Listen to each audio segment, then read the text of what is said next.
Hi, everyone, and welcome back to the Long Island Legends podcast, the only podcast dedicated to showcasing the most legendary talent in our Long Island community. And today, I am joined by Mike Lewis. He is a professional land surveyor. He works for the largest geospatial firm in the country as a project manager. He enjoys archery, hunting, fishing, and mostly anything involving the outdoors. And the reason I brought him on today is because if a lot of you guys follow me, you have seen my fitness journey. And yes, it's been an incredible journey just to see how it's impacted my life. But the coolest thing about it is watching how it's impacted other people's lives. And this gentleman that I'm sitting next to today, we were just random Facebook friends. And if you guys know anything about my story, Ryan Nickel was a random Facebook friend of mine. I took inspiration from his photo. Well, this gentleman here took inspiration from me. And he didn't just lose weight. This person became the very first person to lose 100 pounds within the six-pack CEO community. He has developed quite the legendary status in the community, and I'm proud and honored to have you on. So, Michael, thank you for joining us today. Thank you so much for having me on. This is an honor, and it's a pleasure. So, when you started this, right, just take us back to where you started in this journey, right? Where were you just kind of physically, mentally, emotionally? I have my own take on this from my own personal standpoint, Right. but I want to hear where you came from because you lost 100 pounds and you did it in less than a year, okay? Yes. And, you know me, we talked about, I love talking about the chart, right? Even mine had some bumps in it, right? The Right. best of the best have had like the bumps in it. Not yours. It's a straight line down. There's no movement in it whatsoever. So how did you go from that, right? When talk about just sort of where you started and then what transpired after that. So, yeah, I did. I followed you on Facebook. I was in a place, I would say, not unlike maybe where you were. I watched some of the early videos that you had done where you said you had that one moment where there was a disagreement and you know, you looked at yourself in the mirror and you're like, what am I doing with myself? Yeah. I had a couple of those moments going back to probably 2023 was where I was really starting to, I was getting up in age. I'm 49, so I was 47, 48. Clothes didn't fit. I enjoy archery. I enjoy the outdoors. Couldn't walk my club. Couldn't get in a tree stand comfortably. My hunting clothes didn't fit. So things were starting to kind of, and it had always been in the back seat of my mind where you have to do something about yourself. You know, you have a family history of heart issues Sure. that you need to control. So Family history of obesity or anything like that's that? the funny thing. Not real. Well, on my dad's side of the family, yeah, it's like, oh, you have the Lewis belly, you're flat in the back, you're round in the front. My mom's side of the family, not so much, no. But I take after my father and his side of the family. Were you into sports and athletic, fit? Would you consider yourself fit growing up or? So that's the funny thing is if you would have seen my freshman year of high school when I played football, in my gear, I probably weighed a total of 120 pounds. I enjoyed sports. I was never the most amazing athlete because I was smaller, but I played football. I played lacrosse. I played Little League baseball. Getting out of high school, in college, I played intramural soccer and Okay. stuff like that. But, and I skied a lot. I Okay. was always what I consider a pretty good skier for somebody who never really could ice skate very well, but I could ski very well. So I had that outdoor mindset, and I would camp and I would hike and I would mountain bike. And then, but as the years went on, I let myself go. I started eating a lot more. I started working out a lot less. Never really was a gym guy, but just being Neither active. was I, yeah. Yeah, the active part of my life certainly slipped. A lot of season tickets to the Islanders. That's great. So now you're eating stadium food. You're drinking Yeah. a little bit more beer than you Yeah. should. So all of this culminated, as things are going along, early on in 2024 in March, when I was celebrating my anniversary with my wife, let's go out to a really nice place. I like a nice steak place. My wife, she doesn't eat, red meat and stuff like that, but there's plenty of great seafood and stuff at a steak place. So, and I don't fit in anything. The only pair of pants that I kind of like and shirt, and I Yeah. looked like I was like bursting at the Yeah. seams. And I looked at that picture and I was like, there's something wrong here. Yeah. And now you fast forward to the irony of this whole journey, if you will, is that, in the group, they said, this couldn't have happened on a better time, July 4th, the independence. Sure. So last year, July 4th was sort of like my second or third breaking point, if you will, where mentally and emotionally, I was just done. Sure. Going sure. to the same block party I was just at this past 4th, walking from my friend's house down the street. It's about 3/4 of a mile, pulling a wagon, and my feet hurt, and I'm tired, and I'm just looking at my shadow in the lights, and I'm like, who is this guy? Yeah, sure. Now, I had reached out to Tomorrow, who's running this group, probably about 2 weeks prior. I'm like, this is it. I got to do something. Sure. And it still took me like a month to pull the trigger. And I watched some of your videos. I looked on the site. Can I hack it? Can I stand up to it? There was a lot of things about the group that kind of were intimidating to me. Powerful men, self-made men, successful men who all have this driven style. And the one thing that we all kind of shared in common was this, he says that a lot, is you have all these things in place, but your own personal health has gotten out of control. Sure. And how do you get that back into control? Yeah. So when I finally said, like, enough is enough, which was the tail end of it was July 23rd of last year. I'm like, I've tried other things. Nothing has worked. Okay. I got to do this. So July 23rd, you signed up. July 23rd is the date on that we officially consider, like, this is your born on date. Yeah. Okay. Gotcha. Okay. And then in that time, in less than a year, like I said, you've lost 100 pounds, Yes. right? And it was just like clockwork, almost like 10 pounds a month, right? Right. And when you saw my journey, right? I mean, how much of an impact did that have on you, right? Because there's a lot of people out there, right, that are posting, I lost weight doing this, I lost weight doing that, Sure. right? Like, I'm not the only guy. I'm certainly not the first guy to go, from big belly to six pack. But what was it about what you saw with me and what was out there that made you want to take action? So what inspired me, what you did that inspired me was, ironically, it was almost the speed at which you did it. Sure. Everyone has a goal in mind, but the program is designed to do things as quickly as is possible. Yes. And I watched your transformation, and I watched some of the before and after photos, and I was like, here's a guy who was probably not as big as I was, didn't have to lose as much weight as I was, but everything is scalable. Yeah. And he looks like the guy that I always sort of wanted to look like, because going back to my early years in high school, I was never a big muscular guy. Neither was I. I hit the gym for football, like I said, 120 pounds in my gear. Yeah, I wanted to be able to hit that 150 bench. I wanted to be able to do all those things. You just could never do it. Yeah.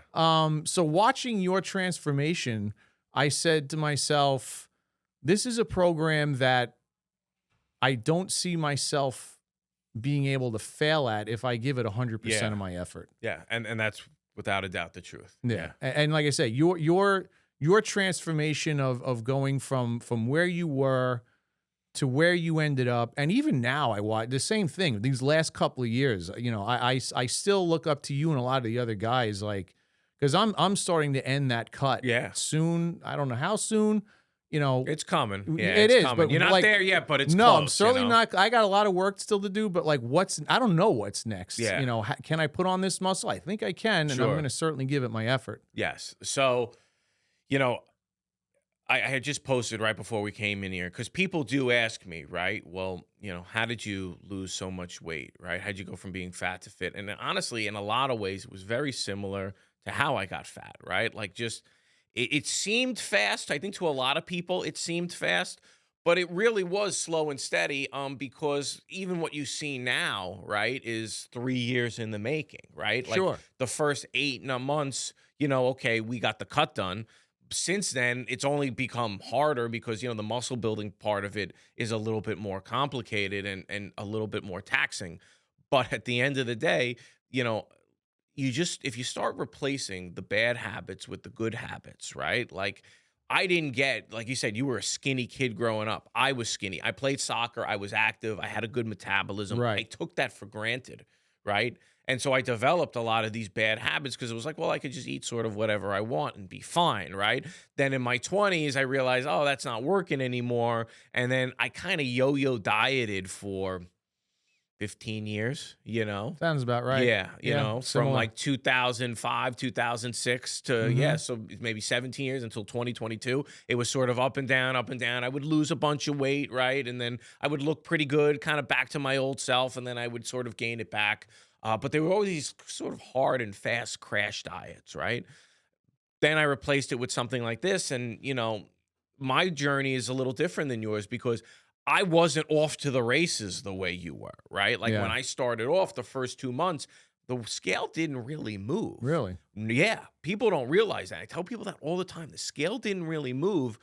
I had started implementing the tracking. I wasn't perfect with the tracking. I was going to the gym, which I never liked going to the gym. I was active, but I never liked going to the gym.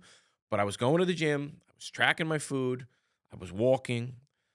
But I was cheating still on meals, right? Okay. And the scale like wasn't moving. And I don't know if you know this story, but recently Mauro had told me, like, I didn't think you were gonna have the success that you I had. saw that Yeah. when He yeah, didn't think that because he was like, you were kind of like, for lack of a better term, fucking off, you know what I sure. mean? And I was in the beginning, but I was developing some good habits, going to the gym, drinking water, walking, tracking food. Even if I was going over, I was slowly replacing those habits. And like I said, the scale didn't change. But then once I kind of got that under my belt, at least for me, I was like, okay, I could do this. Now, what happens if I go all in and give this, the utmost attention it deserves? You went all in from the very beginning, which I commend, and the results are what they are. It took me a little while to develop that, So what was your, if I could ask, and Sure. interrupt you real quick, what was your why? One of the things that, so my company implemented like all these different core values and stuff a bunch of years ago, and we always talk about like, what is your why? Why Sure. do you do what you do? So at what point in the first couple months of you being in this program did you reevaluate a why? Because you had a why going into it. What made you finally take that next step? So for me, the why originally was vanity. Right. Because I had my wife telling me I looked unhealthy. I didn't like how I looked. Emotionally, I was kind of a wreck because I was going through so many hard things. And then, I saw Ryan Nichols' photo. And if you ever look, I've put it up before, and you put us up side by side, Yeah. our original photos, very similar. When he posted that photo of himself, I thought for a second it was me. Because wow. it was like we had like matching guts, Mhm. similar body types and everything. And I was like, whoa, like I look like that. I want to look like that. And something was telling me if I look like that, I couldn't tell you why, my life will get better. Okay. You know what I mean? I'll feel better about myself. I'll have more confidence in myself. And if I could look like that, because that's how I want to look, and this is how I look now, like things will change. And I didn't understand all the reasons and why, what was going to happen and why I was going to feel different. But something inside of me was telling me. So it was strictly a vanity play. I had, I'm a real estate investor. I have private investors that put Sure. money with me. They were making jokes like, you want to really kind of take care of yourself a little bit. And I think some of them were worried I was going to have a heart attack. Yeah, it's and it's like, oh my Yeah. God, we've got all our money with Jeremiah. It looks like Right. he's going to keel over. Right. So a lot of it was vanity. So that's really what it was in the beginning. And that's funny because I'm starting to feel the same way a little bit. Yeah. Like I was putting my health first, my family first, trying to set example for my son who's 13. Sure. And break out of the mold. You had mentioned, does your family look that way? Like, I don't know how many fit people there might be in my family, but I would tend to think that right now, like me and maybe one or two other family members are probably the ones who look the Sure. way we do.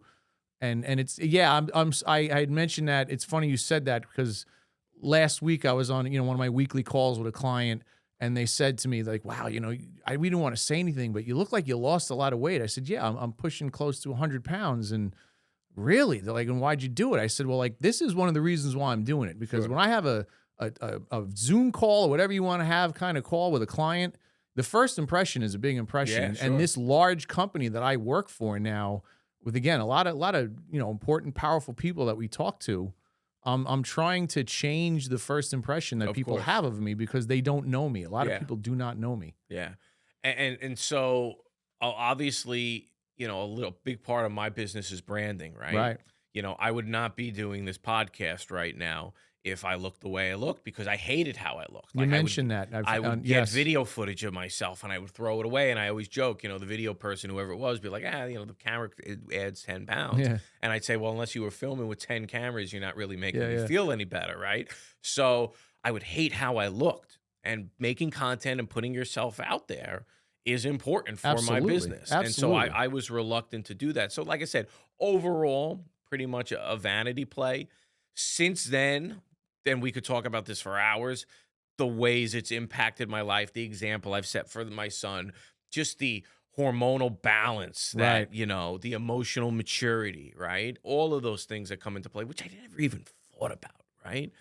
Yes, it was like, I want to set a better example for my kids, but I was just like, my kids will love me no matter what, so that's not going to matter. But then you see, wow, like, I see how this is like impacting them. So you take that for granted. My son has, I get emotional when I talk about my son, and I don't care. I'll cry for the camera, but my son has been championing this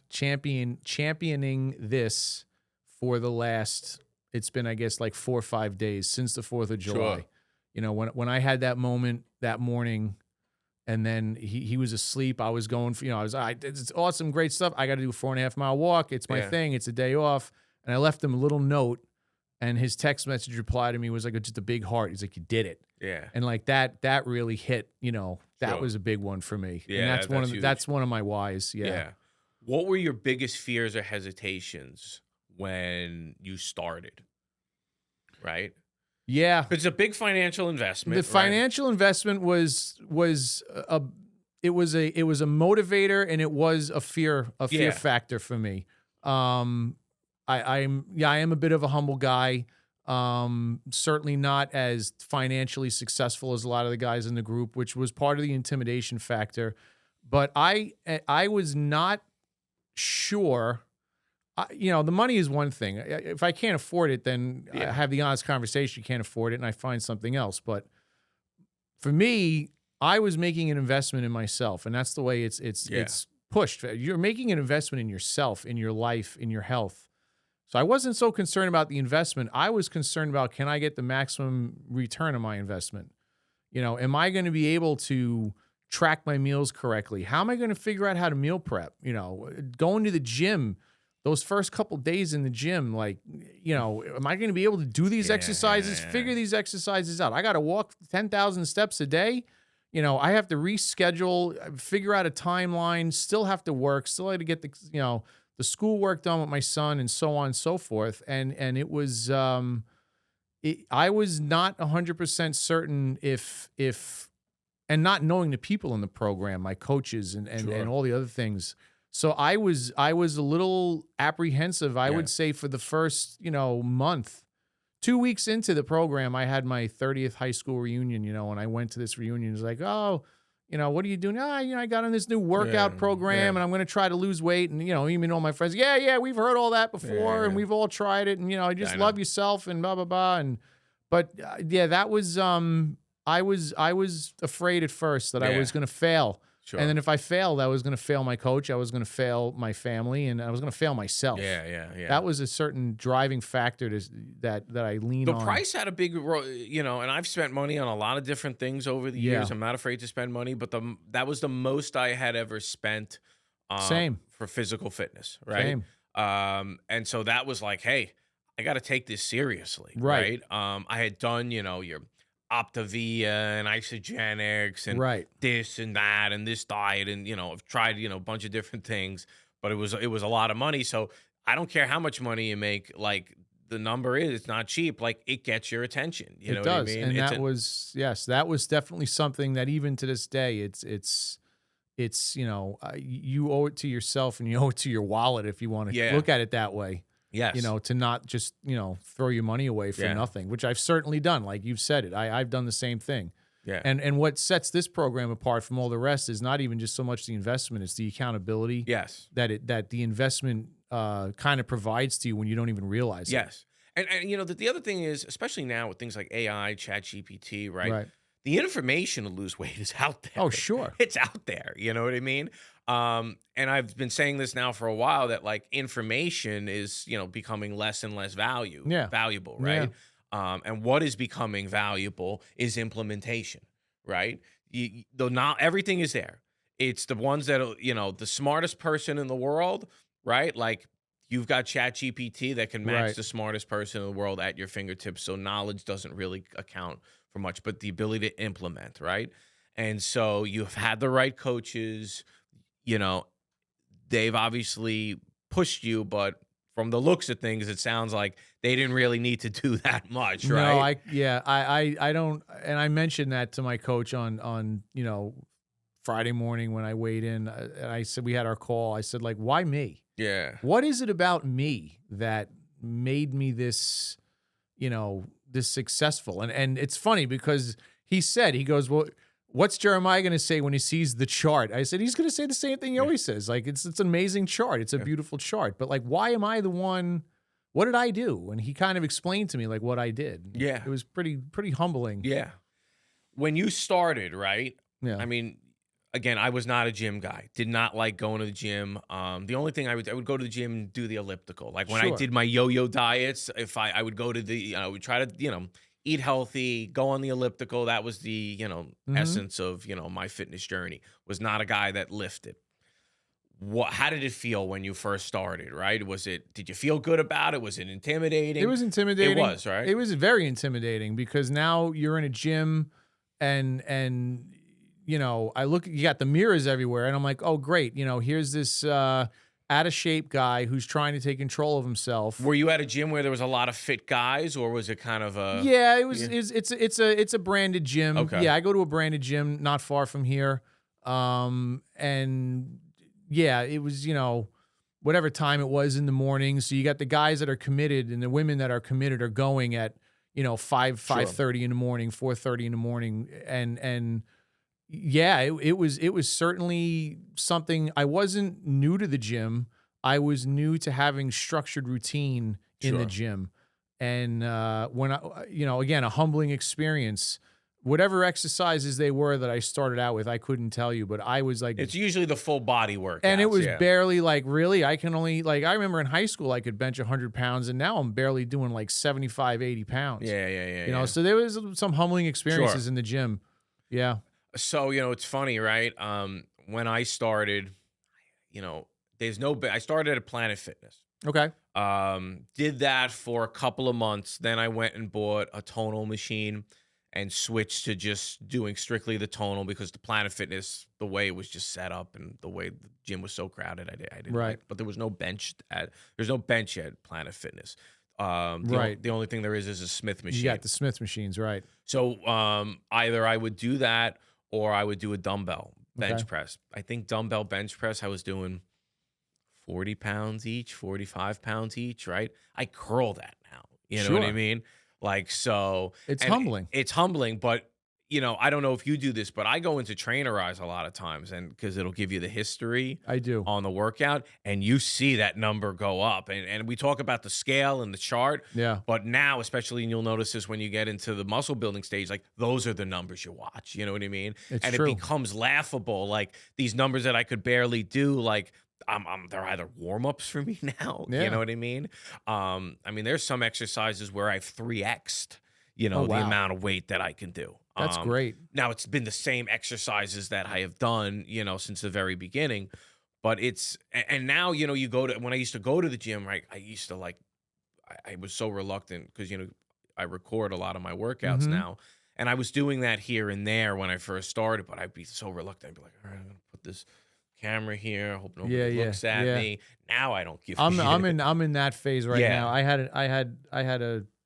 had a guy at the gym a couple weeks ago, and he's like, I'm sitting there getting ready to go, and he says, the camera's, you're using the reverse lens, right? It's not looking at me. And I'm like, swear to God, because he was, out like this. I'm like, no, I swear to God, you can take a look. He's like, oh, I just wanted to make sure, I'm like, why would I be videotaping your workout? But anyway, Yeah, I was. Now I do it all the time. Now I don't care. No, You know I what don't mean? care now either. Because but- now it's like, I'm proud to say, it's like one of the fitter guys Yeah, in the gym. yeah. So it's Yeah. like, all right, you want to say something to me? Like, fine. And it's Yeah, like, yeah, oh, yeah. And this is why, like, I've gotten to that point because I'm constant. And if somebody asks, I'm like, yeah, I have a virtual trainer that I work with. I videotape the workouts. Right. And That's a then good idea. I like that. And then he gives me, feedback on it, It's funny what you mentioned about looking at the workouts, because today I started a new, my gym session this morning was a new like 7-week routine. Sure. And some of the machine exercises repeated themselves that I haven't done in a while. So I was like, oh, okay, the last time I was pushing this weight, but it's been a couple months or whatever, a couple weeks rather, and well, let me see if I can get close to what that weight was. And I didn't get the same exact You won't. number, and I was doing a little bit of a deload. I kind of modified it, but yeah, I was still, I did. I looked back at where I started, where I was at, and where I was at today. Yeah. And it is refreshing to see that at least some progress in muscle building has without taken a doubt. place. And like a lot of times, like I'll look and because I could see like where I left off from months ago. And it's very hard because that's like the top end. That's at the best of, that particular routine. So when you start up again, you'll take a little bit of a step back, but then you'll see by the time this is done, you'll have this 6-week set is done. You'll have already, you'll have surpassed that. Right. You know what I mean? And That's it's exciting. And so that's a thing that I talk about, in my business, right? It's very up and down, right? Like it's an emotional roller coaster. Sure. And that's the life of an entrepreneur.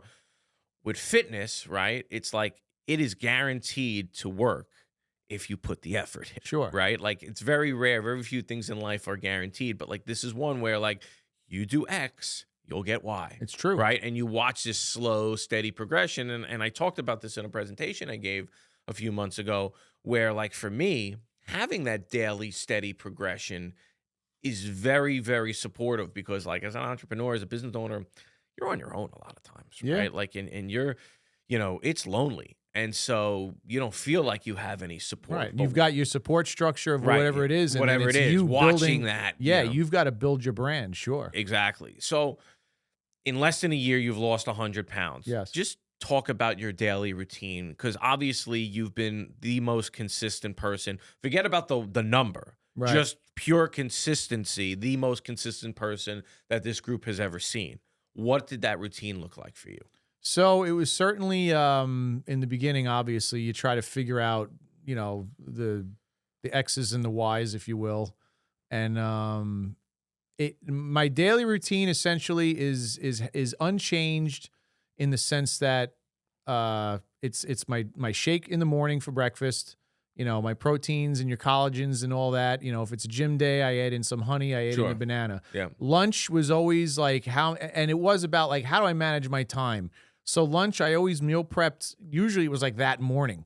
Okay. So you didn't meal prep for a week. It was just that was one of those things that ironically probably around like February or March of this year where I was finally like, dummy, you can like, listen to what everyone's been saying to you for the last couple weeks, months, however it's been.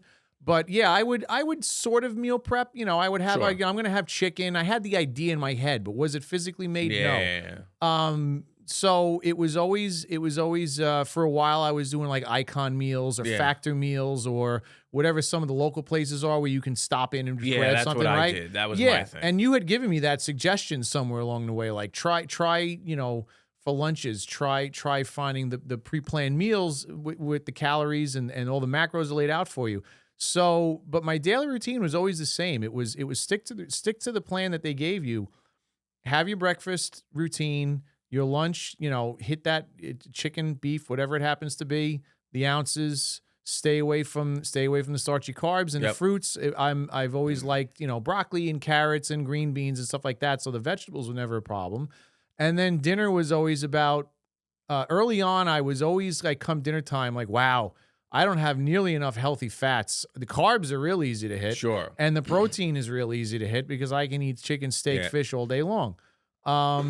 So right now, to fast forward to what's worked, especially the last couple months, is I did start meal prepping, and the people I work with, oh, Mike's got his hamburger patty with his carrots and his broccoli again. But people in the office, and I bounce around when I tell these things, but like people in the office started picking up on it. Sure. Like, wow, and they started seeing him with their little bags of carrots. Yeah. Healthier foods ending up in the refrigerator. But my routine was always just try to hit those macros as consistently as I can. Don't worry about the calorie number because the macros will build the calories. Don't go over. If anything, leave stuff on the table. Sure. And that was one of the things that I wasn't afraid of doing was come dinner time. If I'm satisfied, I'm satiated, and I'm feeling full, and I'm not feeling like I need to snack on things, then you're done. Yeah. And whatever was left for the next day. And I did over the weeks, and as weeks turned into months, I tried to find that consistency where, because I was they started me out at like 2,500 calories a day, and then real quick backed me down to either 24 or 23. And I rode that wave until Christmas time. Okay. And I'd eat, 2,000, 2,100, 2,200. Somehow, I don't know how, I never had the urge to snack on things. Okay. Certainly didn't remove all the junk food and stuff from the house. I just somehow put it in my head that you're not touching it. Yeah. You're not touching the cookies. You're not touching the potato chips. Mm-hmm. You're not having that extra apple. You're not, you think you're hungry, go to sleep, go do something, drink a lot of water. Okay. And that's been the routine, and it has been refined over the last couple months. Of course. Yeah. You get better and with better. With meal prep, even for dinner. Yeah. Yeah, for me, the pre-made meals was a big factor because I was able to just sort of look at that and say, okay, this is what you're going to eat, and then you're done. Whereas if I cooked for myself, I always found that like I always be taking a little bit more, a little bit extra. Yeah. Whereas like, hey, this is what's in the package and this was what you had. Right. Kind of put myself into a box. So that helped a lot. Let's go into sort of the other things, because obviously it's not just meal prep, right? It's water, it's supplements, getting the right sleep, it's the exercise. Just kind of talk about, I don't want to call them sacrifices, but the mental mind shift to be able to kind of handle all this, and how you were able to just put it all together, because like I said, at the end of the day, it's not just simply about food. There's so many other elements to it. I committed to myself first, really, and the gym was during the week. Gym. So that was another thing. Again, you pick up on all these little, the coaching calls that we do. I was doing the gym Monday, Wednesday, Friday. Okay. And somewhere early on, whatever it was, I don't know, September, October, for me was early on, 3 months in. On one of the calls, Mauro was like, you really want to save some time? Why don't you move one of your workouts? In general, he said it. Workouts Sunday, Tuesday, Thursday. Yeah, oh, yeah. Or workouts Sunday, Wednesday, Friday. Yeah. And I was like, there's something to that because, yeah. So I go to the gym Tuesday mornings, Thursday mornings, and now it's Saturdays instead of Sundays. Okay. Because I like to have my Sundays to chill. Sure. Some of my archery events are on Sundays. Yeah. But and that's a big thing. I do that too. That's a big thing. And it, again, when you go to those early hours, you get the people that are kind of all of the same mindset. They want to get on a machine, off a machine. You start to see the familiar faces. But I embraced going to the gym. The steps were another thing I had to work on. How to get 10,000 steps in a day. It's very hard when, I was 275 pounds to start. And walking 2 miles early in the morning was not easy. And I was doing a lot of choppy walks. Yeah. And we had always done, at work, there was always a group that would go on like a 1-ish mile, 1.5 mile walk at lunchtime. And I would get in with the group and then I would fall off. It's too hot. It's too this. My feet hurt. I'm too busy. I got a meeting, so on and so forth. And now again, well, how am I going to get these steps in? So you just kind of learn it, I guess, over time. Like you see what works. And then, there's that old cliche is, well, if you do the same thing over and over again, expecting a different result, you're not going to get that result. Sure. So now it was, all right, you've got to start getting your steps in earlier. And I had said in a post in the group somewhere along the way, and I said it on Thursday last week, was I took all of the successes and stumbles of everybody else in the group. Yeah. And I applied that slowly over time and almost without realizing it at times. Yeah. So I did recognize where so-and-so makes sure he doesn't leave the house without getting 2,000 steps. and so make sure that they prep their lunch the night before or earlier in the morning. And that's essentially what I did, I think, not even realizing it. Yeah, you'll start to see. I mean, like I said, it took me kind of a few months to kind of get into a groove and find what works for me. Yeah. I work out 4 days a week. So Sunday workout is critical, right? I'm sure. I've designed, but even before that, sometimes we've switched it. If I'm fatiguing, we'll go to 3. A Sunday workout for me is huge because, I spent some money, I invested in a home gym.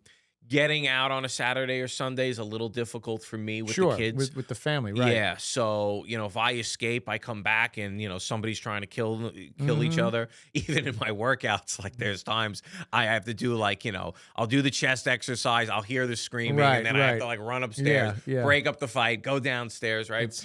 But the Sunday workouts are big and it frees up so much of the week. And so I for a lot of people out there, because again, 3 days a week is more than sufficient to make the progress that you need.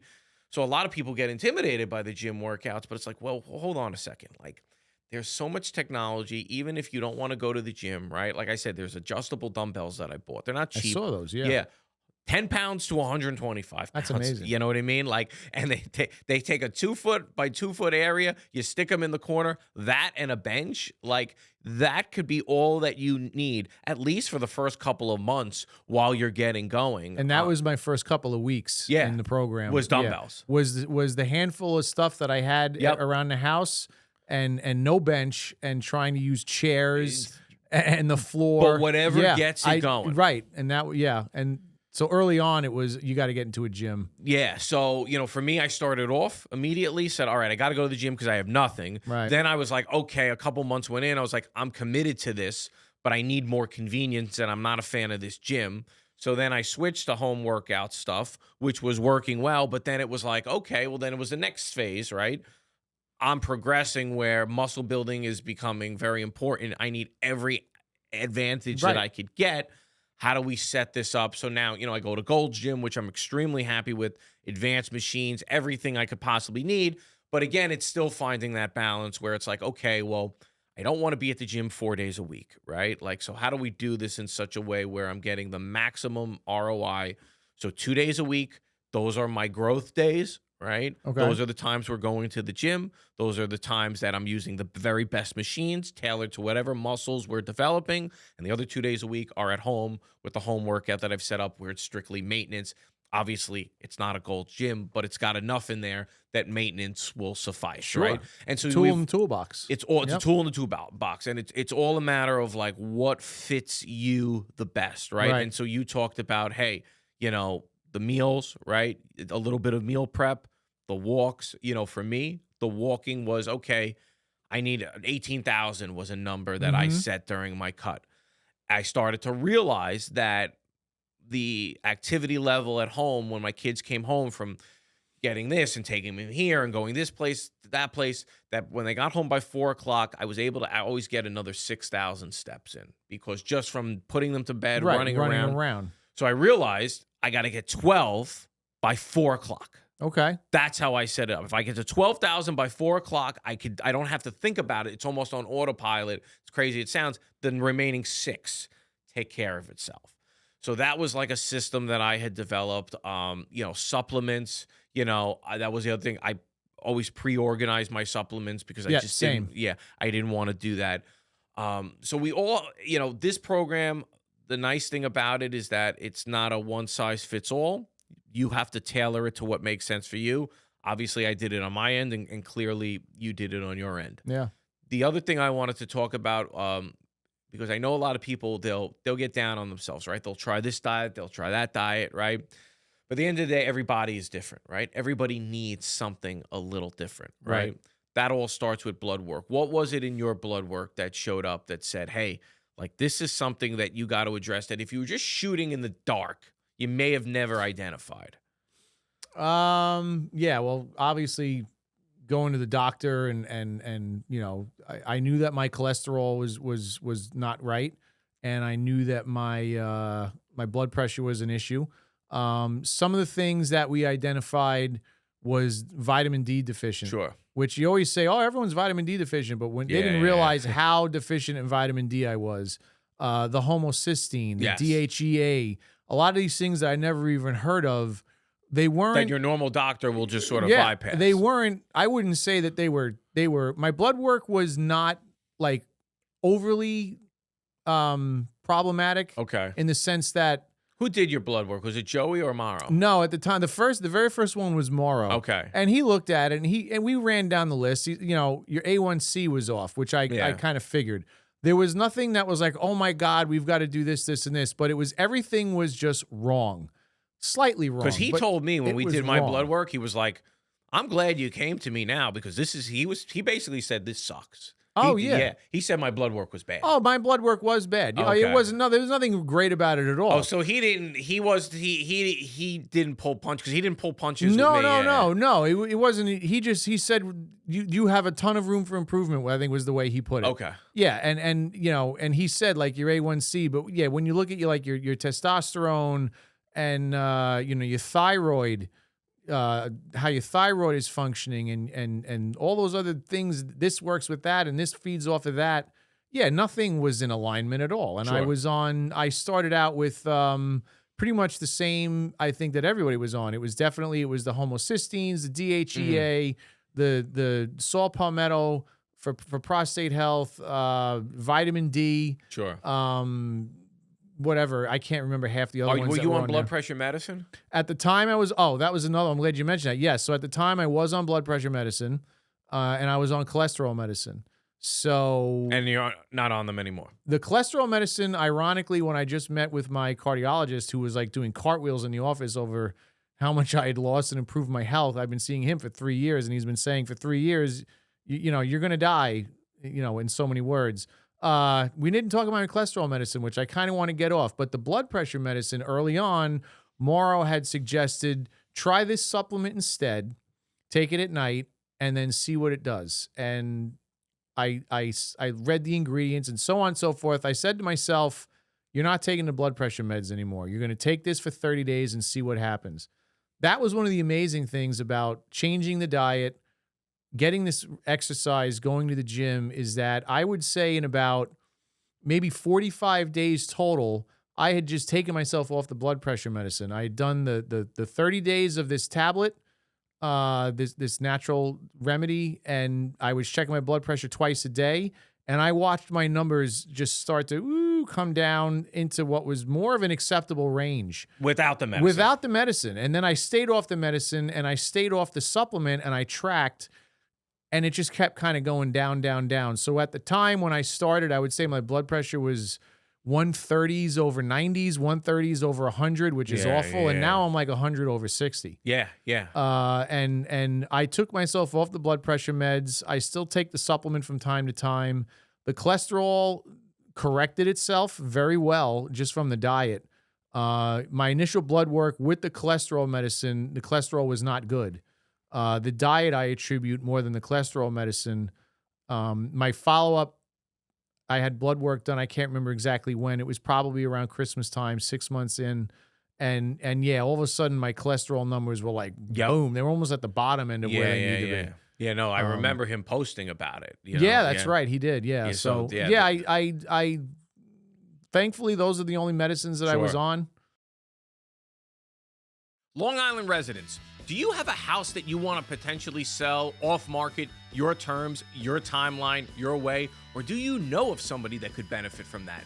Then definitely give us a call. You can reach out to us at 631-333-SELL. The number is below, or visit our website at SuffolkCountyHouseBuyers.com. And for any deal that you refer over to us where you are not the seller, the first deal you refer to us, we pay a $5,000 referral fee. The second deal, we pay a $10,000 referral fee.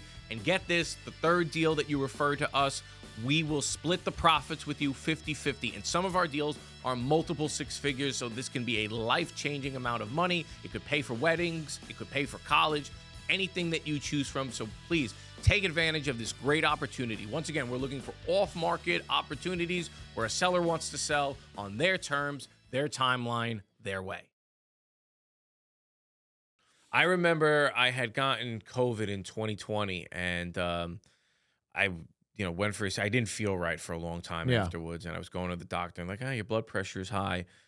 So next thing you know, I went for like a series of tests. They're like, you have to be on medicine. I remember at one point it was like 170 over 100. Oh my God. It wasn't good. It died down, but then I was probably 140 over 85. Yeah. So it wasn't good at all.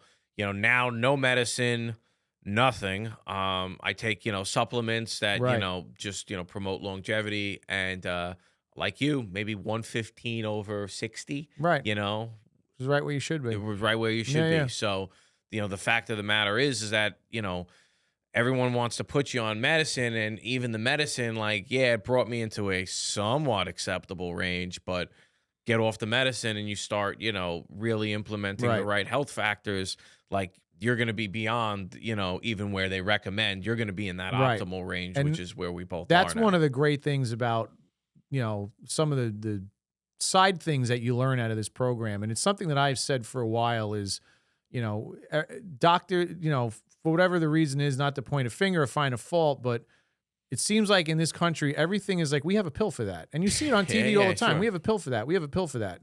And I use the analogy with a lot of things that I encounter either at work or in life or whatever. It's like, if you're bleeding out your aorta, are you going to put a Band-Aid on it? Yeah, Or yeah. are you going to try to clamp it and figure out how to stop it?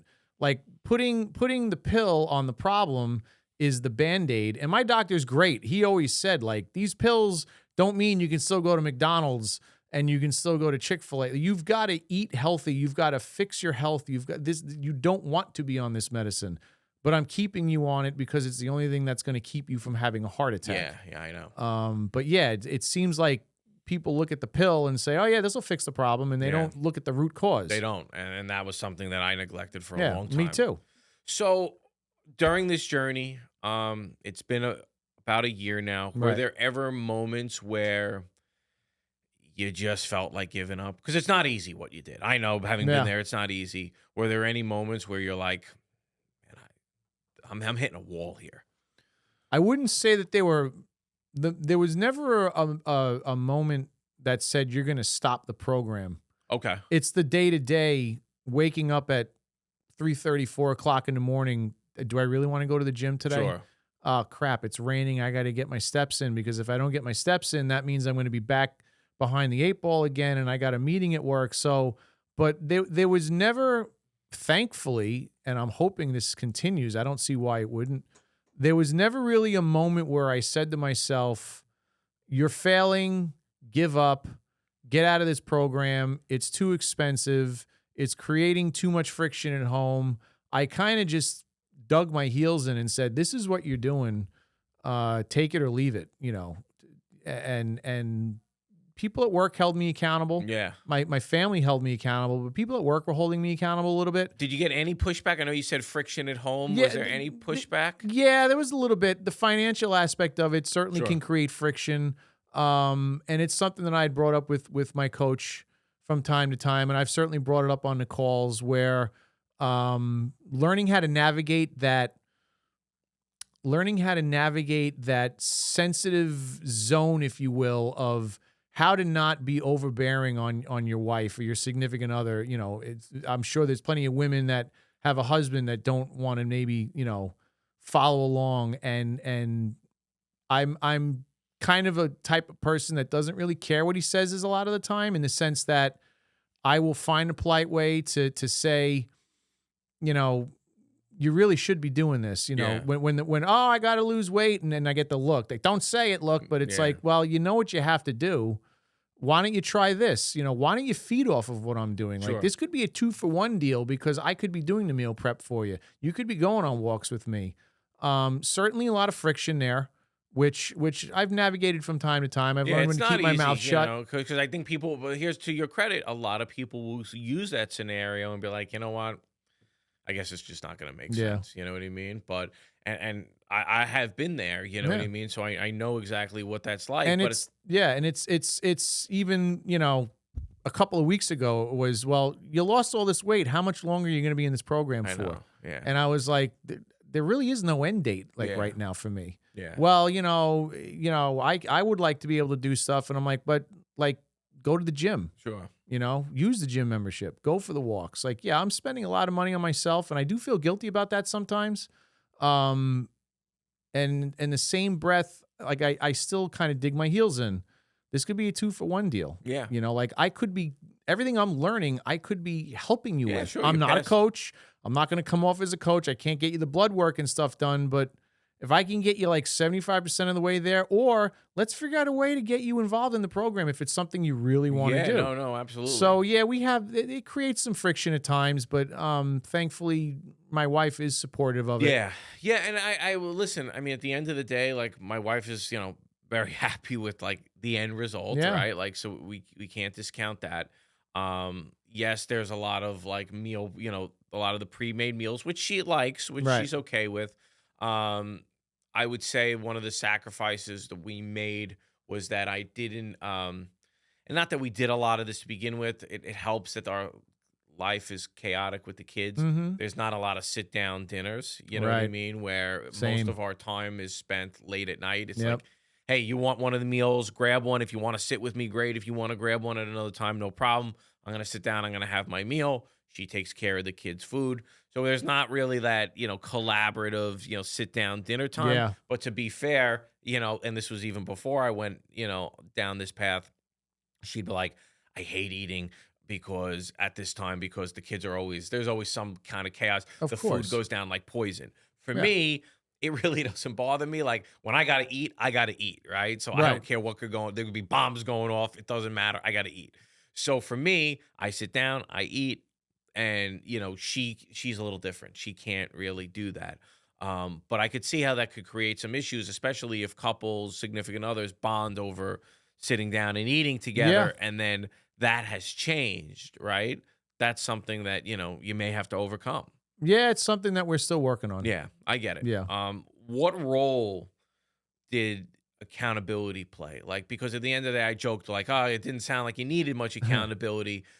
But at the end of the day, you had people every step of Yes. the way pushing you on the coach's side. How big of a role did that play? Accountability was very big. Accountability is one of the core values of the company I work for. Accountability, bringing each other up was another core value that we had. We had a number of core values that were implemented and that we put up on the wall. But accountability from day one was very big. Accountable to myself, accountability from my family. Certainly, the wife. We were spending all this money. You better not Yeah. slack off and screw off. Accountability was very big because I pride myself on, and I don't know, I'm not perfect like a lot of people are not perfect. I pride myself on kind of walking the walk as much as I can. Sure. And I kick myself every day when I don't. So I was accountable to myself. I didn't want to let my coaches down. And I feel like even now, I put that post up the other day. July 4th was great. And I woke up July 5th. And I go to the gym, and you've only done 150 workouts. You've been in this program for 347 days. What's wrong with this picture? And it was another reevaluation of my why. And I felt like at that moment, I let my coach down because he's taking the time out of his life, not just for me, but for all the other clients that he has in the program. To some extent, I feel like I let you down a little bit, even though you're probably like, what are you talking about? Yeah. But like you are somebody that, I'm a reflection of you, even though we never really met. Nobody else knows that. All they know is that, well, how do you know the program, Jeremiah? How do you know this person? Well, because of that. Like, I'm accountable to you. I'm accountable to the program. I'm accountable to Morrow. I'm accountable to my family. So accountability is a huge part of it. And I take that from my work. I will be the first one. If my guys screw up in the field and don't bring something back the right way or screw up a budget, as far as I'm concerned, it's my fault because I'm the project manager. Yep. I have people underneath me. I try to get them in line with what needs to be done, but the buck stops with me. Yeah. And I brought that attitude to this. And I use everybody's influence to say, they're looking at you. Yeah. And yeah. So when you made that post, you were like, "Oh, well, what's wrong with this picture?" And Yeah. I didn't really understand because I'm thinking in my head, right? Well, he's been in the program for a year, 52 times 3, so he's done the right amount of workouts, right? Yeah, yeah, But yeah. you're talking about the ab workouts, right? Was I that was talking about I was talking about the number of workouts. The ab workouts was good. It was you've completed your 150th workout. okay? What I didn't realize was that all those core exercises, when you tap the little button on the phone, it counts as a Yeah, workout. I should have been up around 300 yeah. workouts. So you weren't even doing the core. I did the core exercises early on. I Okay, was too fat. They were demoralizing. I quit on them. So gotcha. actually, to go back to some of your questions from before, did you quit on yourself? Like when it came to the core Sure. exercises? Yeah, I quit on myself. I justified that, well, when you do your upper body workout, you've got the cable crunches. You've got Yeah. one or two core exercises in here. And then I would go back to trying a core exercise routine, and I was doing them at home downstairs. And I'm sure at times there was a distraction with my son, with my wife, with the phone ringing, Sure. with whatever life throws at you. But like I had gotten all this gratification from the group, from Morrow, from Robert, from everybody else that was like, this is amazing. The chart was there. You Yeah. love the chart. The chart was I there. did. And then the next day I wake up and I'm like, it's a solid number. It's 150. Yeah. And I'm like, I've been in this for 347 days and you've only done 150 freaking workouts. Yeah.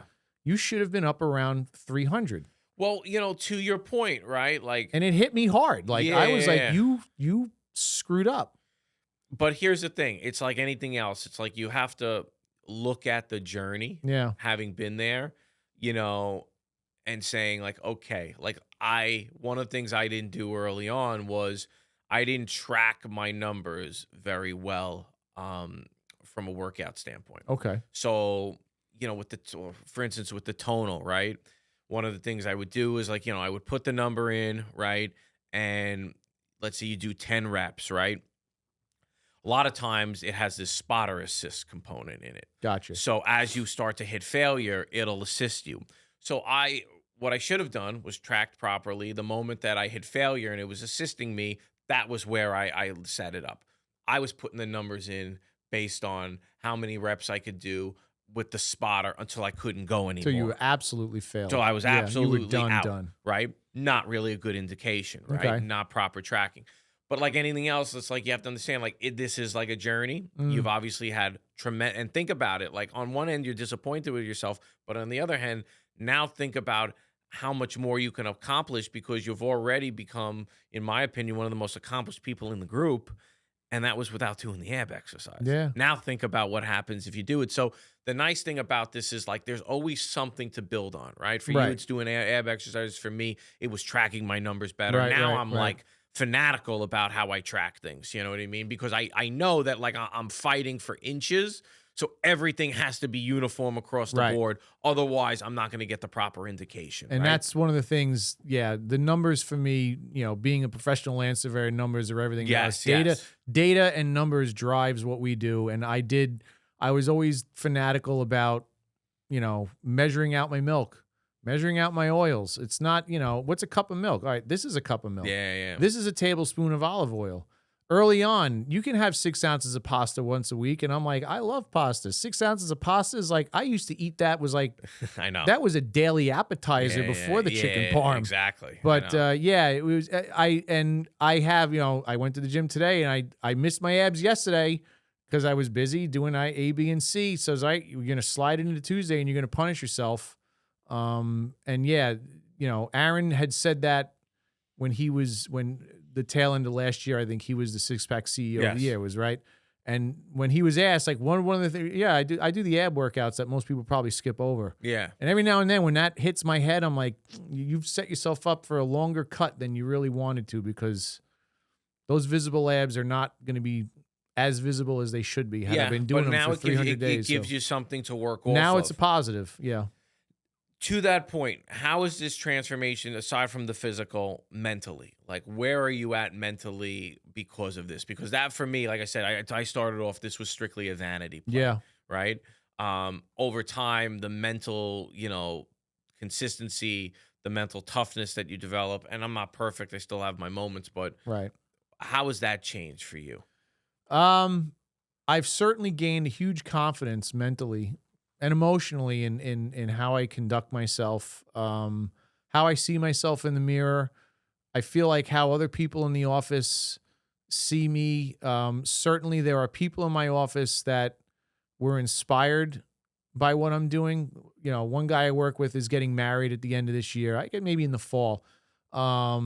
He came over to my office, whatever it was, a month ago. He's been trying to lose weight. Same thing.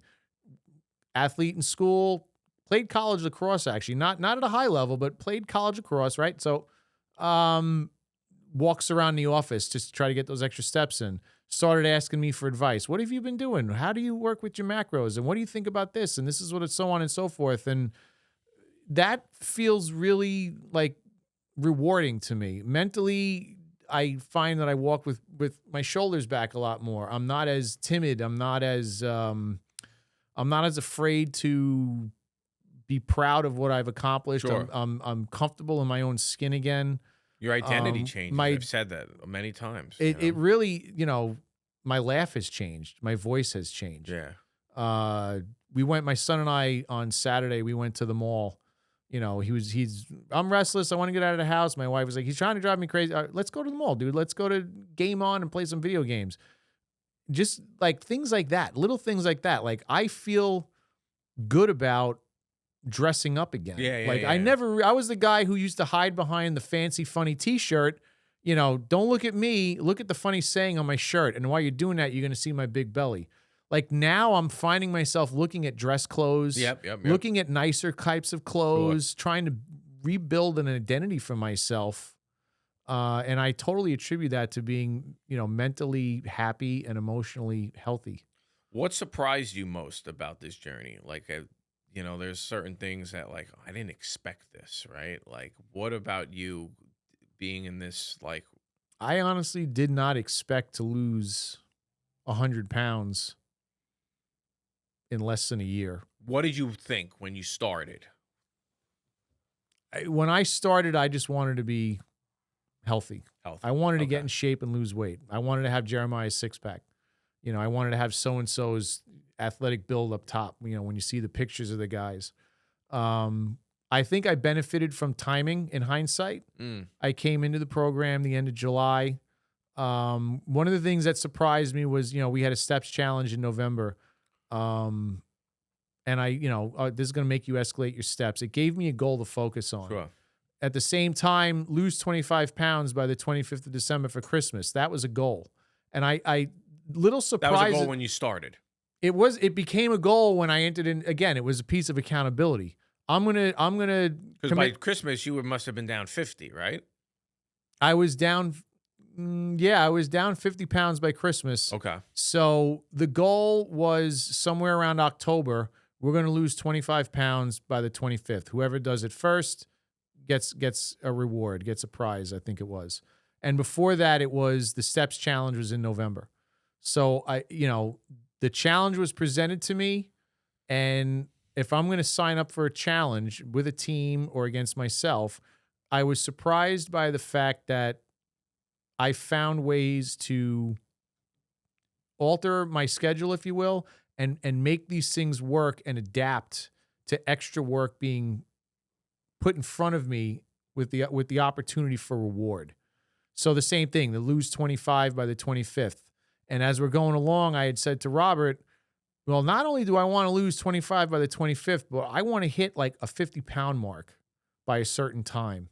And if I hit the 25 by the 25th or before, I'm going to hit that 50-pound mark. Sure. And the reward was, which everybody kind of got, but the reward was like, you're getting a diet break for Christmas. Yeah. You've just slayed 50 pounds, and you're losing 10 pounds a month. The chart's coming down. Go enjoy the Christmas break. It's a perfect opportunity. We had talked about one for Thanksgiving. We had talked about one for here and there, and it just, everything kind of lined up correctly. And even coming out of the break, it was just like, what surprised you about it? I was surprised, I guess, in a negative way coming out of the break, that all of a sudden, because if you look at my chart, you'll see where the Christmas into January gets real choppy all of a Mhm. sudden, and there was a little bit of a plane out, and I guess you could say that that was a little bit of like a stumbling block, Sure. and I had to try to reevaluate how to get myself back on track. It's cold, it's winter, obstacles were put in front of me, and I was surprised that it took me as long as it did to try to get back into a routine. And then February, I was also sick in January with the flu, which Mhm. surprisingly, I've never had the flu in my life until January. But Well, probably wasn't fun, I bet. no, it was a week of hell. Yeah, It was a yeah, week yeah, of yeah. absolute hell. February rolls around, I snap back into shape. I think, fast forward to May, we had another steps challenge.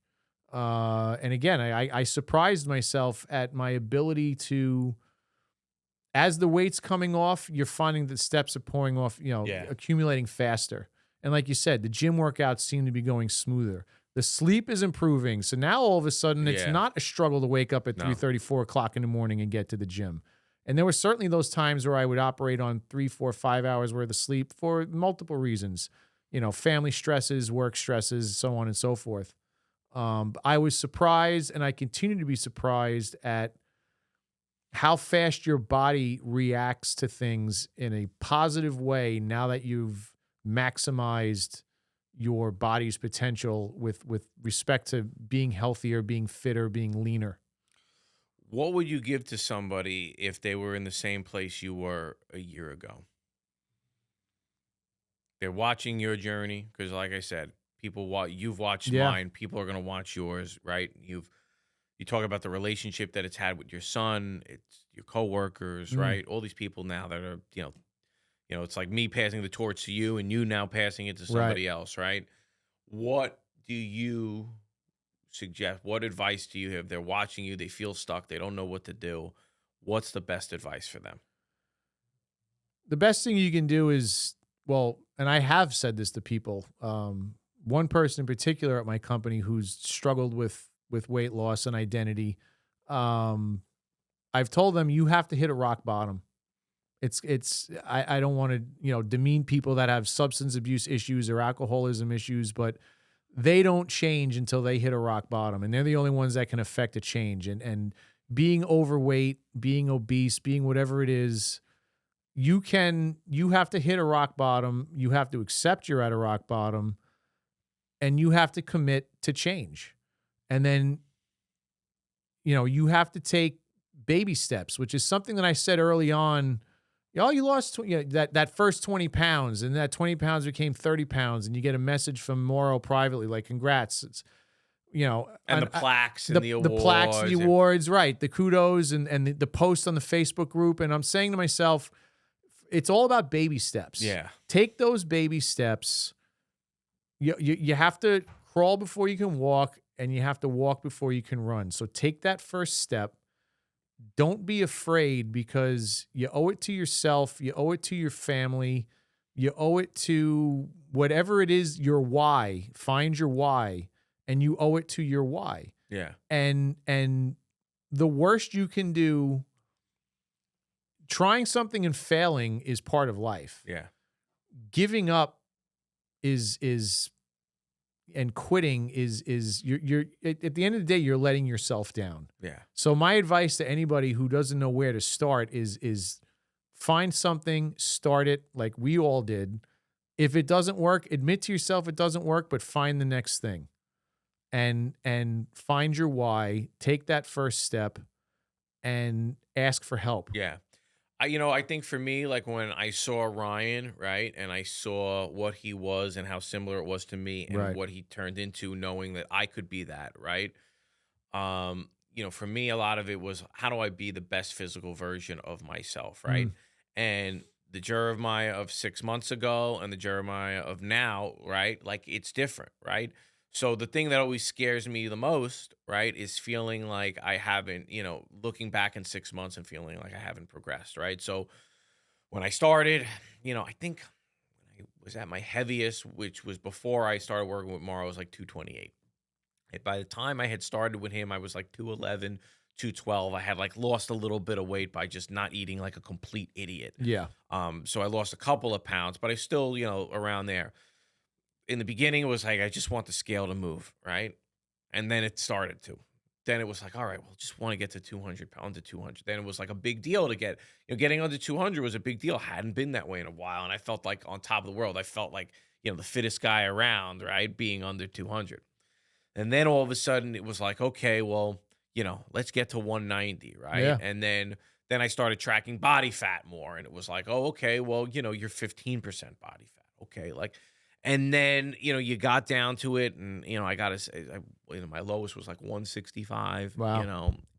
under 9% in my stomach. And I was like, okay, the goal keeps changing, right? So the why is still the best physical version of myself I possibly can be, but the short-term goals constantly change, right? Right. Like what I wanted for myself in January of this year is different than what I want for myself in July of this year, right? And the goal keeps changing. And what's next for you now? Right. So I'm glad you said that, because that was one of the things where we came out of that steps challenge in May, and I had my weekly or whatever it was with Robert, and I said, has anyone ever lost 100 pounds in less than a year? I want to crack a goal here. Yeah. Because it had started to, for the 100-pound man, and no one's ever done it. I'm like, there's got to be somebody who's lost 100 I pounds. was surprised. I didn't know. I was shocked that there was nobody that had done it. I was shocked. In one respect, I'm happy that nobody had to lose 100 pounds. And in the other respect, I'm saying to myself, like, no one's ever done it. Yeah, like, I know. And how, crazy, right? So I said to Robert, like, July 23rd, we got 6 weeks. What do I have to do? So what's coming next for me? And, so I woke up this morning saying to myself, you have nothing to look forward to right now. You cracked that 100-pound number. You did it in less than a year. I celebrated on the 4th of July. And for the first time in 11 months, the tin of cookies was like, I almost opened up the container. I'm finding ways now, and they've talked about it. It's going to happen to you. Yeah. To justify just the cookie, just the little piece of candy. And I talk about the candy bar I have in the refrigerator from my vacation last year. When I'm done with the cut, my son and I are splitting the candy bar. So I thought about it this morning is, what do I have to do to be six-pack CEO of the year? Yeah. My short-term goal is, it's not a guarantee. There's other guys ahead of me that are already breaking their cut. There are other guys that already have better abs, so on and so forth. I want to know what I have to do to be six-pack CEO of the year. Let's lay it out. It's possible. What do I have to do to finish this cut, to put on some muscle, to improve the physical look? And at the end of the day, if it's somebody else, like I had said to somebody in the group, like, I want this 100-pound record to be smashed. Sure. I want somebody to feel the pride that I had when those posts came up. Yeah. So six-pack CEO of the year for me would be amazing. Yeah. Long term, I just want to keep riding the wave. I want to start to look like you do and the other guys do. You know, 12 pounds of muscle in a year, 24 pounds of lean muscle in 2 years. Like we had that call where it was, you're lucky to put on a pound and a half a month. You just did it, man. Yeah. Like that to me was like, well, if he can do it, what did he do?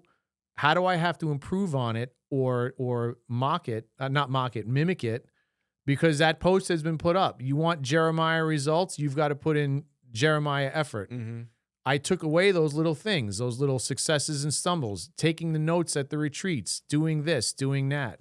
So what's next for me short term is I want to be six-pack CEO of the year. And I think it's well with. And then long term, I don't know yet, because long term, I don't plan long term. Yeah, and that's it. It's a series of short-term goals up with an overarching why that kind of looks over it all. So what's one thing now that you can do that you never thought you'd be able to do again?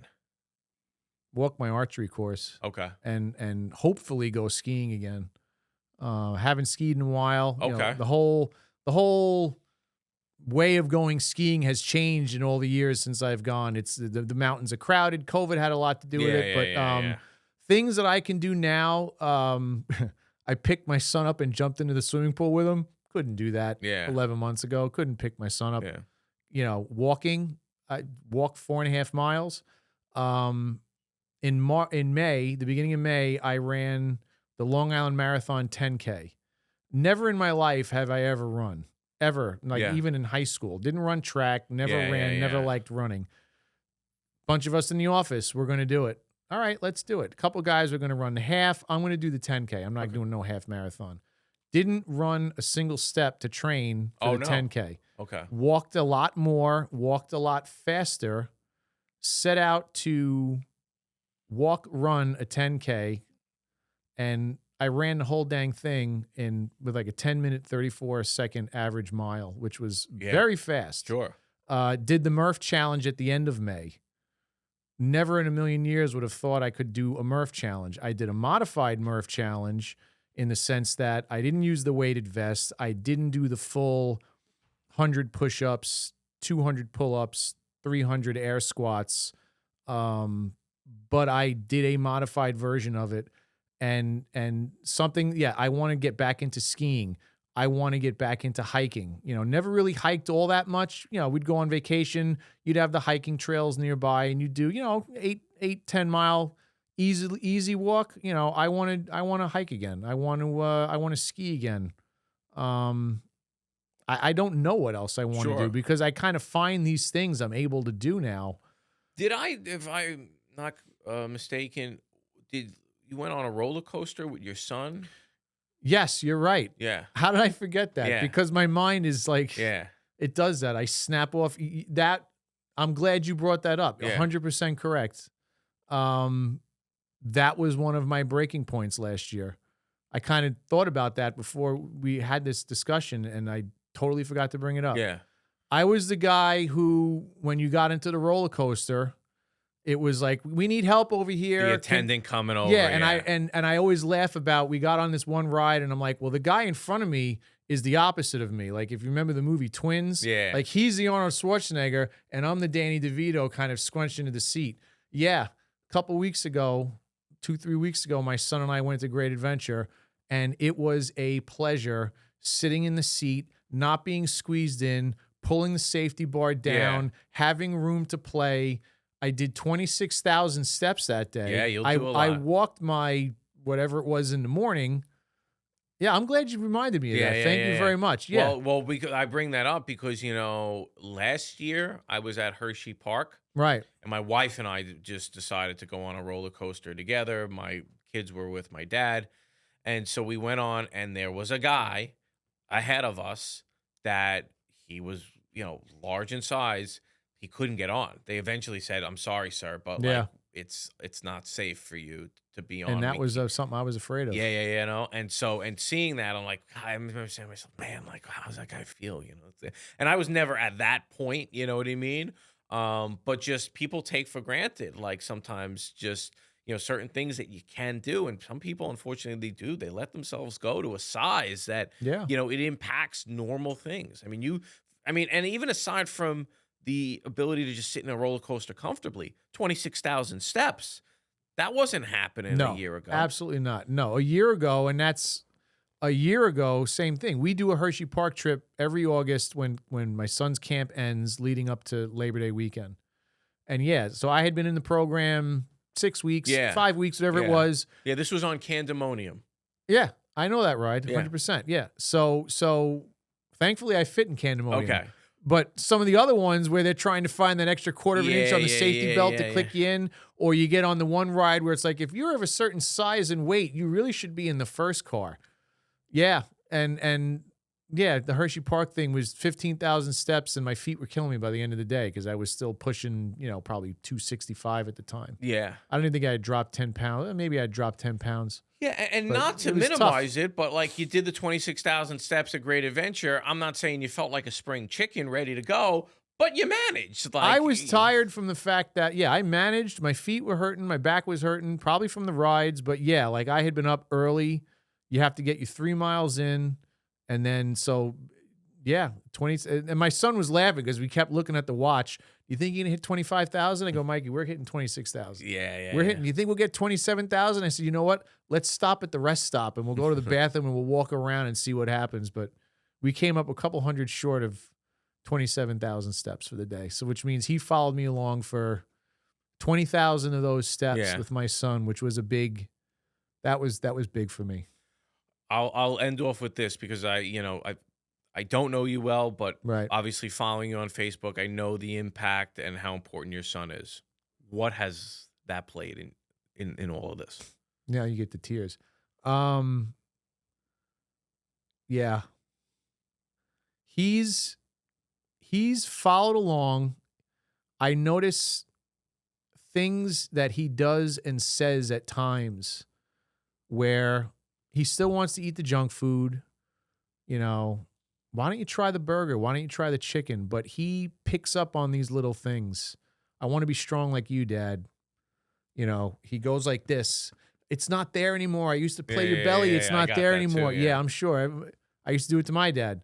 I just want him to be the best version of himself. You know, he's like most kids his age. He's got the social anxiety issues and the ADHD issues. Is it really ADHD? Who the heck knows? And all that stuff that happens with kids these days. Way too much technology. Let's go out and play basketball. Let's go out and let's go to the mall. Let's do these things. My son is the most important thing to me. Sure. And the way he was proud when I hit that number was what hit me. He's picking up on it. Mm-hmm. And he will, as long as he takes what I'm doing and stores it in that memory bank somewhere, then I've done my job. Absolutely. I've raised a kid who will, I always say to him, my job is not to be your best friend. It's to be your parent at times. And you're going to hate me for it. It's a line I stole from a movie. If you remember the movie Red Dawn in the 80s, you probably, so there's a movie in the 80s, Red Dawn, and there's a scene where Patrick Swayze and I can't remember his other name at the time, but anyway, their father is in a camp. You know, the Russians are coming, so on and so forth. And he looks at his sons and he says, "I don't want you to say anything. Just listen to me because I was hard on you. And I did things that made you hate me at times." Excuse me. So I've said that to my son at times. I'm like, I'm doing things now that you hate, you're not going to like. But this is one thing that I can do for him that he doesn't realize Dad's doing this. It's just going to sink in. Sure. And that to me, and my wife too, she gives me grief and I love her to death for holding me accountable and giving me grief. But in the background, she's proud of me, and family is very important to me. Absolutely. So the fact that my son will learn from this and take this with him, and it's his knowledge to use. I can't do it for him. I can show him the way, and I'm happy with the fact that he's got this learning life lesson to carry with him. This template, this blueprint. Yeah. Yeah. And I always say, parenting it's caught. I've heard this before. Yeah. Caught, not taught. That's the greatest line I've heard lately. Yeah. It's caught. It really is an amazing. Yeah. And I look up to you for a lot of that stuff. Like I said, I've followed along on a lot of these podcasts, and I spent some time, the quick little things you throw up here and there, and they are extremely inspiring. Yeah. And I take some of that into my, my work life and my daily life. So whether you know it or not, thank you. Thank you. Well, that's all I have, Mike. That was an incredible interview. Thank you for being on. Thank you very much. All right. I appreciate it. So, guys, I hope you enjoyed this. If you ever want to learn more about health and fitness, like I said, my background is real estate, but my passion is now health and fitness. So if I can help you in any way, please reach out to me. And then, obviously, Mike, if they're interested, if they could message you directly too, I'm sure they would love to hear more about your journey. If you want to hear anything about my journey, just you can find me on Facebook. If I can plug my company. Absolutely. So I work for a company called SAM, Surveying and Mapping. You can always find me through the SAM website. Our project managers are, contact information is there. That's really it. You can find me on Facebook, Mike Lewis, and I'd be happy to chat with anybody. All right. Thanks, Mike, for coming on. Thank you very much for having me.